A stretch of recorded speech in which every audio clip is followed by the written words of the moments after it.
ابراہیم علیہ السلام دعا کر رہے ہیں وَجْنُبْنِي وَبَنِيَّ أَن نَّعْبُدَ الْأَصْنَامَ، اللہ مجھے میری اولاد کو بت پرستی سے بچانا، مجھے میرے خاندان کو، میری اولاد کو۔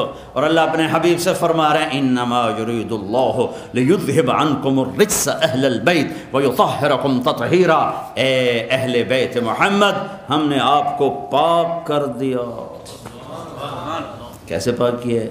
میرے حبیب نے کہا، میرے اللہ نے کہا وَأَزْوَاجُهُ أُمَّهَاتُهُمْ، میرے نبی کی بیویاں تمہاری مائیں ہیں۔ وَلَا أَن تَنكِحُوا أَزْوَاجَهُ مِن بَعْدِهِ أَبَدًا، تمہارے مرنے پر رشتہ ٹوٹ جائے گا، تمہاری بیوی آگے شادی کر سکتی ہے، لیکن میرے حبیب کے پردہ کرنے پر، دنیا سے جانے پر رشتہ نہیں ٹوٹے گا۔ یہ اسی طرح ان کی بیویاں ہیں جیسے زندگی میں بیویاں تھیں، تم ان سے نکاح نہیں کر سکتے۔ کیسا پاک کیا؟ یا نساء النبی لستن کاحد من النساء، اے میرے نبی کی بیوی ہو، تمہارے جیسی تو عورت ہی کوئی نہیں۔ کیسا پاک کیا؟ ہاں ولا ان تبدل بہن من ازواج ولو اعجبک حسنہن، اے میرے حبیب یہ بیویاں میں نے چن کے دی ہیں، اب آپ ان کے علاوہ کسی سے شادی نہیں کر سکتے، اب آپ ان کو طلاق بھی نہیں دے سکتے، یہ میرے اللہ کا۔ حضرت حفصہ کو آپ نے طلاق دینے کا ارادہ کیا، حضرت عمر کی بیٹی جبریل آ گئے، یا رسول اللہ، اللہ فرما رہے ہیں ہم نے طے کر دیا ہے یہ جنت پہ آپ کی بیگم ہے، طلاق نہیں ہوگی۔ لَسُنَّ كَأَحَدٍ مِّنَ النِّسَاءِ، اور کوئی نبی ایسا نہیں ہے جس نے اپنی بیوی کے گود میں جان دی ہو۔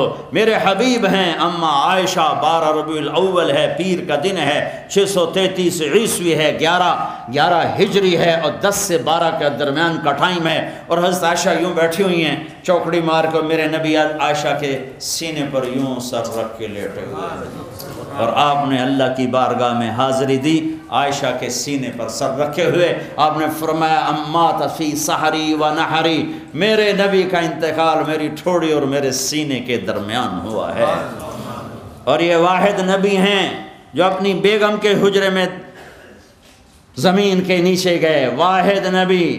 کسی نبی کی بیگم کو یہ شرف حاصل نہیں ہے کہ اس کے کمرے میں نبی کی قبر بنی ہو، یہ واحد نبی ہیں جن کی قبر اپنی بیگم کے کمرے میں بنی ہے۔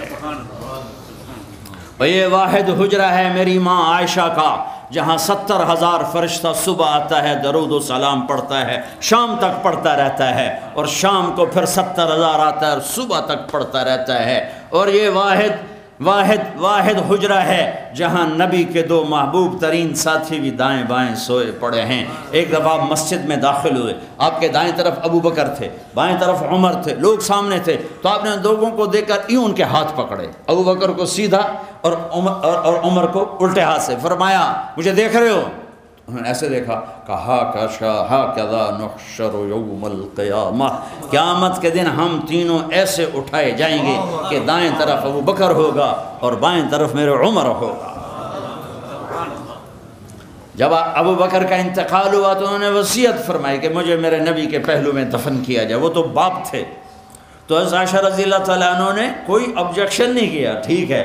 جب حضرت عمر رضی اللہ تعالیٰ عنہ کو خنجر لگا، خنجر حج سے واپس آ رہے تھے، تو ایک جگہ آرام کے لیے لیٹے، کہنے لگے اللہم کبر سنی ورق عظمی وانتشرت رعیتی فاقبضنی الیک، میرے رب میں بوڑھا ہو گیا ہوں، ہڈیاں کمزور ہو گئی ہیں، حکومت چلانے کی ہمت نہیں ہے، مجھے اپنے پاس واپس بلا لے۔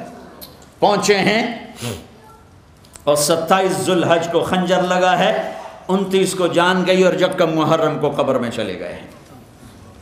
جب ان کا انتقال ہونے لگا تو انہوں نے اپنے بیٹے عبداللہ کو بلایا کہ عبداللہ جاؤ اما عائشہ سے کہو کہ میرا باپ عمر، اب مجھے امیر المومنین نہ کہنا، میں امیر المومنین نہیں ہوں، میرا باپ عمر اپنے ساتھیوں کے پڑوس میں جگہ چاہتا ہے، اور وہ اجازت دے دیں تو مجھے دفن کرنا، ورنہ مجھے بقی میں دفن کر دینا۔ عبداللہ بن عمر آئے تو حضرت عائشہ رو رہی تھیں، سب کو پتہ چل گیا تھا کہ اب بچنا مشکل ہے، تو عرض کی اماں جان میرا باپ عمر اپنے ساتھیوں کے پڑوس میں جگہ چاہتا ہے۔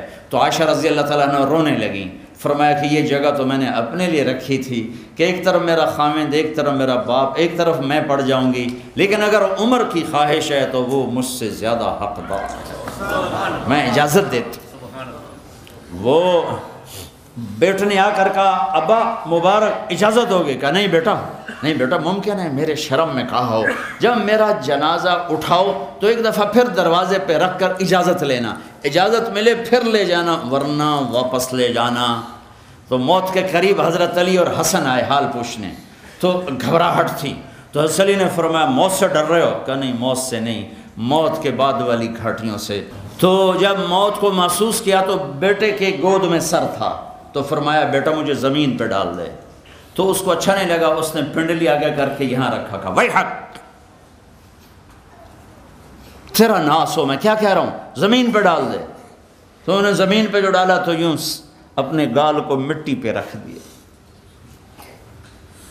سارے صحابہ مرید ہیں، ایک صحابی مراد ہے، مرید طلبگار، مراد جس کو طلب کیا گیا۔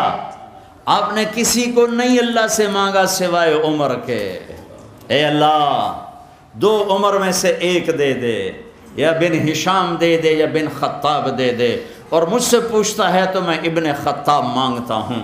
آپ نے جمعہ کی رات جمعرات کی رات کو یہ دعا مانگی اور جمعرات کو عمر کلمہ پڑھ گئے۔ ہاں سارے مرید یہ مراد، اور سر مٹی میں۔ میدان عرفات میں میرے نبی نے فرمایا میرا اللہ میرے تمام صحابہ کو دیکھ کے خوش ہو رہا ہے اور عمر پہ خاص طور پہ خوش ہو رہا ہے۔ تو سر رکھا مٹی میں، قویل لک یا عمر ان لم یغفر لک ربک، اے عمر تیرے رب نے تجھے معاف نہ کیا تو ہلاک ہو گیا۔ جس کے لیے جنت تیار ہے وہ ڈر رہا ہے، مجھے تو پتہ نہیں میرے ساتھ کیا ہونے والا ہے، کیا پتھر دل ہیں، نہ جنت کے شوق ہے نہ جہنم کے خوف۔ اور یہی کہتے کہتے جان نکل گئی۔ جنازہ اٹھا کے دروازے پہ لائے، بیٹے عبداللہ بن عمر آگے بڑھے، کہا اماں جان میرا باپ دروازے پہ حاضر ہے، اندر آنے کی اجازت چاہتا ہے۔ تو حضرت عائشہ نے چادر لپیٹی اور روتے ہوئے فرمایا مرحبا بعمر، عمر کے لیے دروازہ کھلا ہے، اور باہر نکل گئیں۔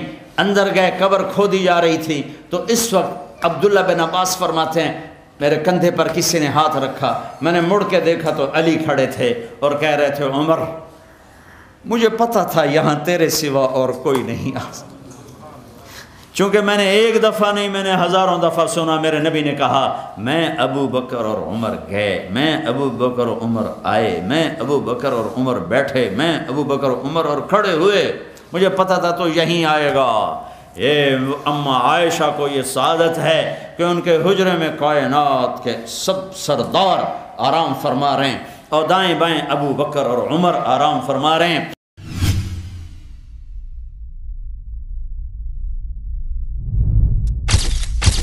Message TV. This is your channel.